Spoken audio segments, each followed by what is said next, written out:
আসসালামু আলাইকুম প্রিয় দর্শক, সবাই কেমন আছেন? আলহামদুলিল্লাহ ভালো আছেন, আমি আলহামদুলিল্লাহ ভালো আছি। তো আজকে আরও একটি নতুন আপডেট ভিডিও নিয়ে আপনাদের মাঝে চলে আসলাম। যে গরু কিন্তু আপনার মশা মাছি লাগলে অবশ্যই রোগ ব্যাধি হতে পারে।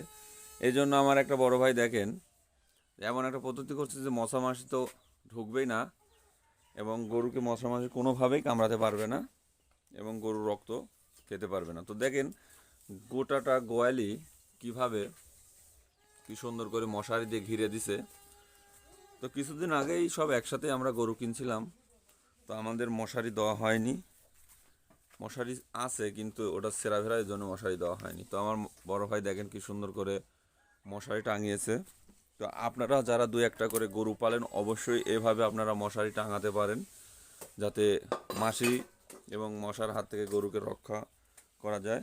এই জন্য আমরা অনেকেই ফিনিশ ব্যবহার করি, কয়েল ব্যবহার করি, কিন্তু এতে কোনো কাজই হয় না। তো আপনারা চাইলে এইভাবে দুই একটা গরু পাললে অবশ্যই আপনারা মশারি ব্যবহার করতে পারেন, তাহলে বেটার হবে। তো আপনারা কোন জায়গা থেকে কে ভিডিও দেখতেছেন অবশ্যই লাইক, কমেন্ট এবং সাবস্ক্রাইব করে দিবেন।